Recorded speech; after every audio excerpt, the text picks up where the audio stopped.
The history of Lagos or Eko is written in the lineage of its royal house.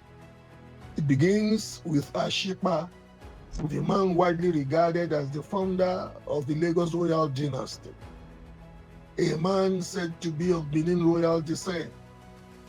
Another account says he was married to a Benin princess.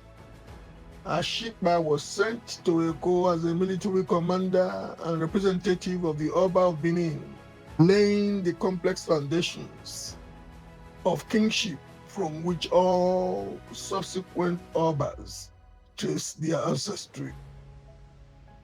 The seed Ashipa planted blossomed with his son, Oba Ado, ruling in the 17th or early 18th century. Ado is recognized as the first officially crowned Oba of Lagos. His coronation, sanctioned by the Oba of Benin, solidified Lagos's political footing. Ado's legacy was carried on by his children, the future Obas, Gabaro and Aknisemoye, and the matriarchal Erelu Kuti, whose descendants have ironically dominated the line of succession. It was Gabaro who made a defining move, relocating the seat of power from Ido Island to the modern-day political heart of the city, Isale Eko.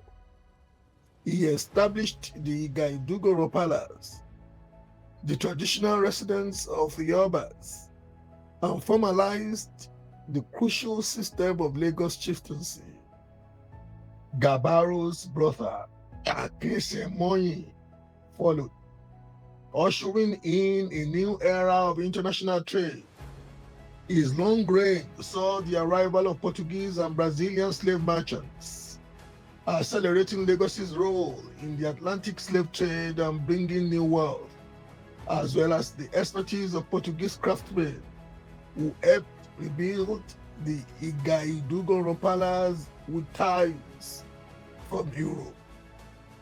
After a brief tragic reign by Eletukekere, the royal lineage pivoted. Because Eletukekere died without an heir, succession shifted from the direct male line to the powerful descendants of his aunt, Erelu Kuti. Ologun Kutere, Erelu Kuti's son, then ascended the throne. His powerful leadership coincided with the peak of the transatlantic slave trade, and his greatest enduring legacy is that his descendants would form the four ruling houses of Lagos that endure to this day: Adele, Akitoye, Olusi, and Dosumu. His death sparked an intense political struggle, an interregnum before his son, Adele Ajosun, eventually became king. However, Adele's anti-establishment policies led to his dethronement and exile in 1821 by his ambitious brother, Oshinlokun Ajon. The ensuing decades were marked by turbulent power struggles, culminating in the forced suicide of Oshinlokun's son, Idowu Ojulari, a rare and tragic fate for an Eko Oba. The mid-19th century brought the most drastic change. Oba Akitoye, another son of Ologun Kutere, attempted to abolish the slave trade, a move that proved deeply unpopular with powerful profiting chiefs. He was overthrown by his nephew, Kosoko, who was militarily strong and favored the trade. This clash created an opportunity for the British. In 1851, they bombarded Lagos, deposed Kosoko, and reinstated Akitoye, who was immediately compelled to sign the treaty abolishing the slave trade.